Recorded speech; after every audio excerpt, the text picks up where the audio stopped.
Hello students, welcome to education insights. आज के इस लेक्चर में हम ओवरऑल बात करने वाले हैं डिविडेंड के बारे में कि डिविडेंड क्या है, इसके कितने टाइप्स रहेंगे। कि बच्चा कंफ्यूज रहता है, सर प्रेफरेंस और इक्विटी डिविडेंड में क्या डिफरेंस है, फाइनल और प्रपोज डिविडेंड में क्या डिफरेंस है, इंटरिम और फाइनल डिविडेंड में क्या डिफरेंस है, ये हम कवर करने वाले हैं। प्लस डिविडेंड का क्या प्रेजेंटेशन होगा मेरा स्टेटमेंट ऑफ पी&एल में, मेरा बैलेंस शीट के अंदर और कैश फ्लो स्टेटमेंट के अंदर। तो मैं ओवरऑल आज डिविडेंड के बारे में डिटेल में डिस्कशन करने वाला हूँ। सबसे पहले बात करें डिविडेंड है क्या। तो डिविडेंड प्रॉफिट का वह पार्ट है जो कंपनी अपने शेयर होल्डर्स को पेड करती है। Dividend is that amount of profit which is paid by the company to its shareholder. तो ध्यान देने वाली बात यह है कि जब तक प्रॉफिट कंपनी में नहीं होगा तब तक कंपनी डिविडेंड नहीं बांट सकती है। और शेयर होल्डर्स, कंपनी के शेयर होल्डर्स होते हैं दो टाइप के, एक तो होता है इक्विटी शेयर होल्डर और एक होता है प्रेफरेंस शेयर होल्डर। तो इसका मतलब सर अगर इक्विटी होल्डर को पेड करेंगे डिविडेंड तो वो कहलाएगा equity dividend, preference share holder को डिविडेंड पेड करते हैं तो वो कहलाएगा प्रेफरेंस डिविडेंड। और जो डिविडेंड है उसे कंपनी कैश में भी पेड कर सकती है या फिर कंपनी इन काइंड का मतलब बोनस के फॉर्म में भी, कि कंपनी इक्विटी शेयर होल्डर्स को एक एडिशनल शेयर या फिर जितना भी कंपनी का रेशियो है उसके अकॉर्डिंग बोनस शेयर इश्यू करती है, वो भी डिविडेंड का पार्ट माना जाएगा। And it is decided by the board of directors of the company. Dividend कितना पेड करना है, कितना परसेंट अप्रोप्रिएट रहेगा, कितना परसेंट उचित रहेगा डिविडेंड प्रॉफिट में से, ये डिसाइड करेंगे बोर्ड ऑफ डायरेक्टर्स। हो सकता है बोर्ड ऑफ डायरेक्टर केवल रिकमेंड करें, अप्रूव नहीं करें। मतलब मेरा फाइनल डिविडेंड हो सकता है बोर्ड ऑफ डायरेक्टर्स ही उसे अप्रूव करने वाले हो, वो इंटरिम डिविडेंड। तो dividend is that amount of profit which is paid by the company to its shareholder either in cash और in kind and it is decided by the board of directors. तो ये मेरी definition थी dividend की। अब बात करें dividend के टाइप्स कितने हैं। तो बच्चों डिविडेंड के टाइप अलग अलग बेसिस पर। सबसे पहला बेसिस है on the basis of nature of shares. Share मैंने आपको बताया दो टाइप के हैं, इक्विटी और प्रेफरेंस। तो शेयर के बेसिस पर डिविडेंड भी दो टाइप का हो गया, equity dividend and preference dividend. जो इक्विटी शेयर होल्डर को पेड करेंगे वो इक्विटी है, प्रेफरेंस शेयर होल्डर को पेड करेंगे वो प्रेफरेंस शेयर होल्डर है। दूसरा on the basis of time period, कब पेड करने वाले हैं, और अप्रूवल प्रोसेस के बेसिस पर। तो on the basis of time period and approval process dividend दो टाइप का है, इंटरिम ड्यूरिंग द ईयर, साल बंद होने से पहले ही पेड कर दिया, इंटरिम है। अकाउंट्स के फाइनलाइजेशन के बाद पेमेंट किया है, फाइनल डिविडेंड है। तीसरा बेसिस है on the basis of stage of approval process. Approval process में किस स्टेज पर है, कि अप्रूव हुआ है या अप्रूव नहीं हुआ। इनकेस अगर डिविडेंड अप्रूव हो चुका है तो उसे हम लोग कहते हैं फाइनल डिविडेंड। अभी तक डिविडेंड अप्रूव नहीं हुआ है, अभी केवल रिकमेंडेशन वाली स्टेज में है, रिकमेंड कर चुके हैं, तो वो कहलाएगा मेरा प्रपोज डिविडेंड। ये अभी तक मैंने आपको तीनों बेसिस का एक रफ आइडिया दे दिया है कि क्या डिफरेंस है इक्विटी प्रेफरेंस में, क्या डिफरेंस है इंटरिम फाइनल में, क्या डिफरेंस है प्रपोज्ड एंड फाइनल डिविडेंड। मैं बात करूं इनका डिटेल्ड डिस्कशन। सबसे पहले बात करेंगे इक्विटी एंड प्रेफरेंस डिविडेंड की। तो सबसे पहला डिफरेंस डेफिनेशन के बेसिस पर, जो इक्विटी शेयर होल्डर्स को कंपनी डिविडेंड पेड करती है वो कहलाएगा इक्विटी, और जो प्रेफरेंस शेयर होल्डर को पेड करेगी डिविडेंड वो कहलाएगा प्रेफरेंस डिविडेंड। दूसरा नेचर और रेट। जो प्रेफरेंस डिविडेंड है, कंपनी जब भी प्रेफरेंस शेयर इश्यू करती है उसके साथ ही कंपनी बताती है ये प्रेफरेंस डिविडेंड की क्या रेट रहेगी। जैसे कंपनी ने सपोज इश्यू किए 10% प्रेफरेंस शेयर, तो यहां पर ये क्लियर हो गया कि कंपनी सालाना 10% डिविडेंड पेड करेगी। तो डिविडेंड प्रेफरेंस शेयर पर रहेगा फिक्स्ड, जबकि इक्विटी शेयर पर रहेगा वेरिएबल। तो या हम ये कह सकते हैं rate of preference dividend is always fixed while rate of equity dividend is variable in nature. तीसरा डिफरेंस है प्रायोरिटी ऑफ पेमेंट, कि इक्विटी और प्रेफरेंस दोनों तरह के डिविडेंड पेड करने हैं। पहले कौन सा डिविडेंड पेड होगा, प्रेफरेंस डिविडेंड या प्रेफरेंस होल्डर को इक्विटी होल्डर के कंपैरिजन में डिविडेंड के कंटेक्स्ट में प्रेफरेंशियल राइट रहता है हमेशा। मतलब कंपनी पहले प्रेफरेंस डिविडेंड का पेमेंट करेगी प्रेफरेंस शेयर होल्डर को, उसके बाद इक्विटी डिविडेंड का पेमेंट करेगी इक्विटी शेयर होल्डर्स को। मींस प्रेफरेंस होल्डर या preference share holder have a priority in compare with the equity share holder. Next in the year of loss, कि sir loss वाले year में क्या होगा। Equity dividend जिस साल कंपनी को लॉस है उस साल हम डिविडेंड नहीं देंगे, लेकिन प्रेफरेंस डिविडेंड एक कैटेगरी है कुमुलेटिव प्रेफरेंस शेयर की। कुमुलेटिव प्रेफरेंस शेयर के इनकेस जब कंपनी लॉस में है उस साल का डिविडेंड एक्यूमुलेट किया जाएगा अगले साल के लिए। मतलब उस साल का डिविडेंड कंपनी पेड ऑफ करेगी नेक्स्ट ईयर में जिस साल प्रॉफिट होगा। Dividend is carry forward in the context of preference shares while equity dividend will not be carry forward, और we can say equity dividend will be lapsed in the year of loss. यहां मैंने मुझे difference बताने हैं, इसलिए मैंने यहां पर कुमुलेटिव प्रेफरेंस शेयर वाली कैटेगरी की है कवर। अगला कहता है अप्रूवल बिफोर डिक्लेरेशन। तो सर प्रेफरेंस डिविडेंड के लिए कोई भी अप्रूवल की रिक्वायरमेंट नहीं है, लेकिन इक्विटी डिविडेंड के लिए शेयर होल्डर्स के अप्रूवल की रिक्वायरमेंट है। मुझे वापस डिफरेंस बताना है, इसीलिए मैंने यहां कवर किया है फाइनल डिविडेंड को। मैंने यहाँ इंटरिम डिविडेंड कवर नहीं किया है, मैंने कवर किया है फाइनल डिविडेंड को। तो इक्विटी डिविडेंड के लिए प्रायर अप्रूवल शेयर होल्डर की रिक्वायर्ड है, जबकि प्रेफरेंस डिविडेंड में कोई भी शेयर होल्डर की अप्रूवल रिक्वायर्ड नहीं है। अगला है सर फाइनेंशियल स्टेटमेंट में क्या प्रेजेंटेशन होगा। अकाउंटेंसी में हम कोई भी टॉपिक करते हैं, तीन चीजें होती है, वैल्यूएशन, फिर होता है इसका ट्रीटमेंट, और फिर होता है डिस्क्लोजर। वैल्यूएशन मतलब वैल्यू कैसे कैलकुलेट करेंगे, दूसरा ट्रीटमेंट मतलब अकाउंटिंग एंट्री क्या होगी, जर्नल एंट्री क्या होगी, तीसरा डिस्क्लोजर क्या होगा। Disclosure in the sense financial statement में क्या प्रेजेंटेशन होगा। तो कंपनी के अंदर फाइनेंशियल स्टेटमेंट तीन है, statement of P&L, balance sheet और कैश फ्लो स्टेटमेंट। मैं अभी बता रहा हूं आपको प्रेजेंटेशन, अकाउंटिंग ट्रीटमेंट और इसका वैल्यूएशन मैं अभी इसी क्लास में आपको बताऊंगा। तो डिस्क्लोजर की बात करूं तो कंपनी का जो इक्विटी डिविडेंड हो या प्रेफरेंस डिविडेंड हो प्रॉफिट में से अप्रोप्रिएट करते हैं, तो ये स्टेटमेंट ऑफ P&L के अंदर अप्रोप्रिएशन वाले पार्ट में दिखाई देगा। ये तो हो गया मेरा statement of P&L। Balance sheet में अगर कंपनी डिविडेंड पेड ऑफ नहीं कर पाई, वैसे कंपनी एक्ट कहता है कि कंपनी को 30 दिन के अंदर डिविडेंड पेड करना पड़ेगा। In case company dividend paid नहीं कर पाई, यहां पर कंपनी का कोई फॉल्ट नहीं है, कंपनी उस होल्डर को ट्रेस नहीं कर पाई, इसका मतलब वो डिविडेंड है अनक्लेम्ड, उसे हम बोलेंगे अनक्लेम्ड डिविडेंड। तो उस केस में ये डिविडेंड होल्डर कभी भी क्लेम कर सकता है, तो वहां पर ये कंपनी के लिए मानी जाएगी करंट लायबिलिटी। शो करेंगे बैलेंस शीट के मेन हेड करंट लायबिलिटी और सब हेड अदर करंट लायबिलिटी के अंदर। तो चाहे मेरा इक्विटी डिविडेंड हो चाहे प्रेफरेंस डिविडेंड हो, दोनों ही बैलेंस शीट की अगर कंपनी ने पेड नहीं किया है, अनक्लेम्ड डिविडेंड है, तो शो करेंगे करंट लायबिलिटी की अदर करंट लायबिलिटी के अंदर। कैश फ्लो स्टेटमेंट में क्या प्रेजेंटेशन होगा, तो डिविडेंड जो है फाइनेंसिंग एक्टिविटी का आइटम है, तो ये फाइनेंसिंग एक्टिविटी के अंदर माइनस आइटम के फॉर्म में हम करेंगे शो। तो चाहे इक्विटी हो या प्रेफरेंस हो, दोनों का प्रेजेंटेशन एक जैसा ही रहेगा फाइनेंशियल स्टेटमेंट के अंदर। ये बात थी बच्चों इक्विटी और प्रेफरेंस डिविडेंड के बीच के डिफरेंसेस। तो मैं बात करूं अगला जो डिफरेंस है मेरा इंटरिम और फाइनल। तो इंटरिम डिविडेंड एक ऐसा डिविडेंड जो करेंट ईयर में ही डिक्लेयर किया जाएगा, साल बंद होने से पहले ही या अकाउंट फाइनलाइजेशन पहले ही कंपनी उसे पेड कर देगी, वो कहलाएगा इंटरिम डिविडेंड।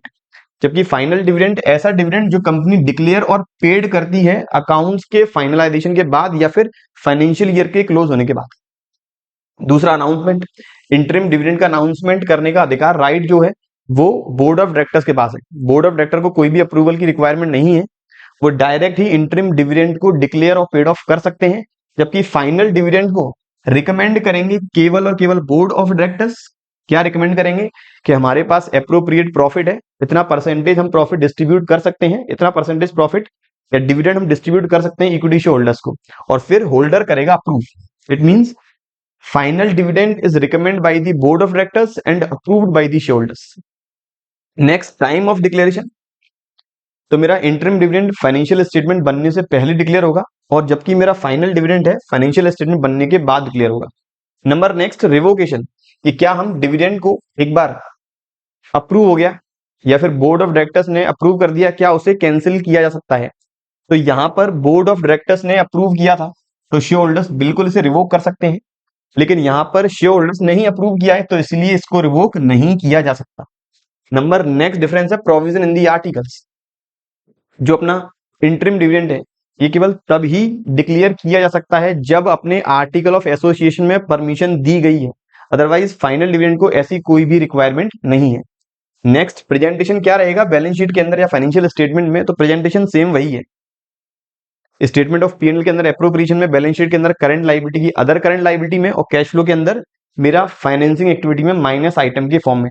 और कैश फ्लो स्टेटमेंट के अंदर इन केस अगर मुझे net profit after all the appropriation given है तो मुझे बिफोर टैक्स निकालने के लिए इंटरिम और फाइनल डिविडेंड का एडजस्टमेंट करना होगा। तो ये बात थी मेरी इंटरिम और फाइनल डिविडेंड के बीच के डिफरेंसेस।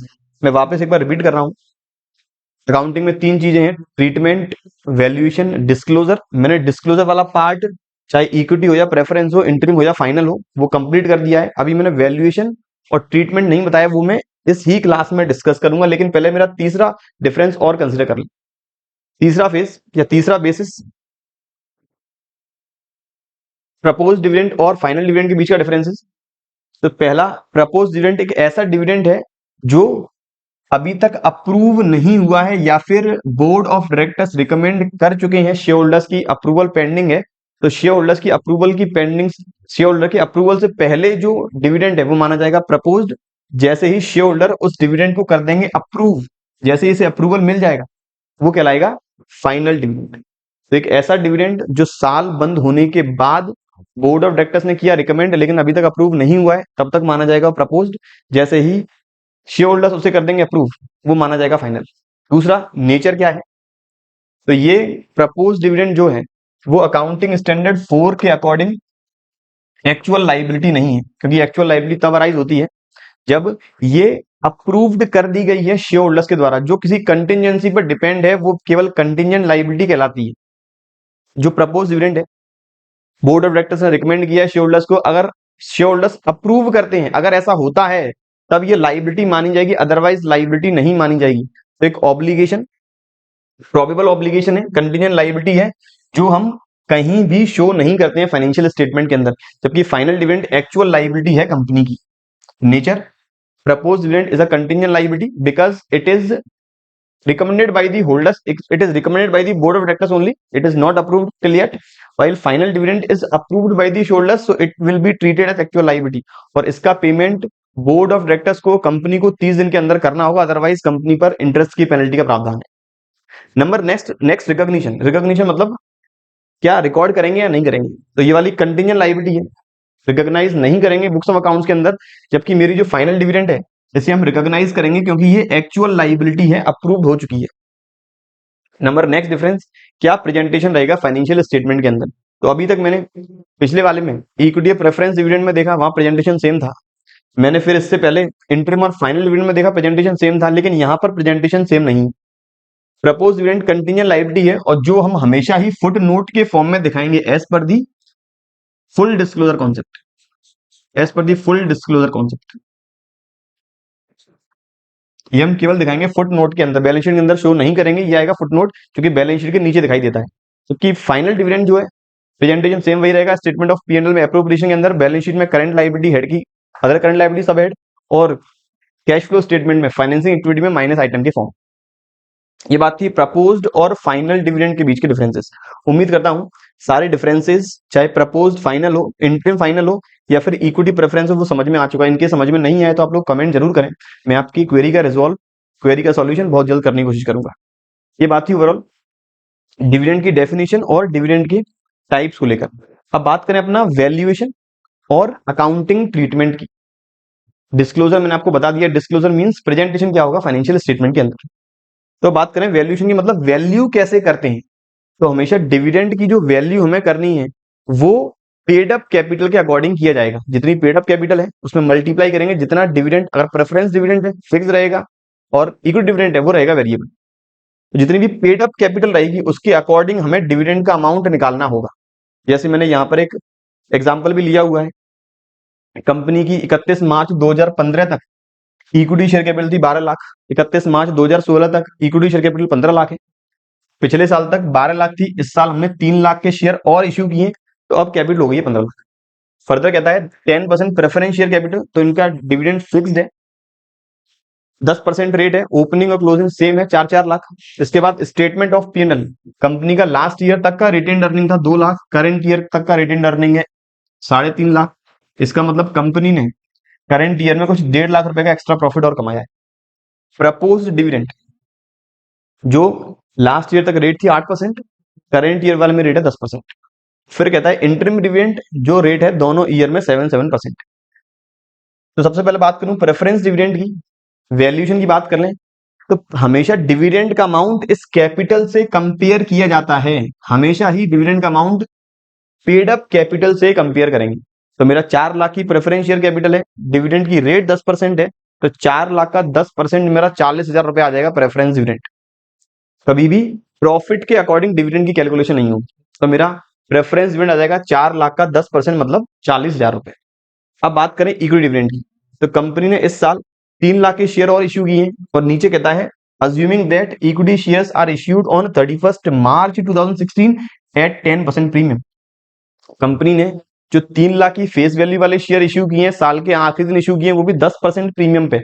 मतलब कंपनी ने 3 लाख के शेयर जारी किए हैं 3,30,000, तो होल्डर्स ने तो कंपनी को 3,30,000 रुपए दिए होंगे, लेकिन डिविडेंड केवल और केवल इस पेड अप कैपिटल के अकॉर्डिंग निकालेंगे, ना कि इस इश्यू प्राइस के अकॉर्डिंग। तो 3 लाख के अकॉर्डिंग ही डिविडेंड की कैलकुलेशन होती है, इनकेस अगर करंट ईयर में इसमें डिविडेंड देना होता तो। अब मुझे इंटरिम और फाइनल डिविडेंड दोनों की कैलकुलेशन करनी है। पहले इंटरिम डिविडेंड की बात करें तो करंट ईयर में मुझे डिविडेंड की कैलकुलेशन करनी थी 2015-16 में। तो 2015-16 में रेट 7% है। इंटरिम डिविडेंड का मतलब ऐसा डिविडेंड जो करंट ईयर के अकाउंट फाइनलाइज करने से पहले पेड किया जाएगा।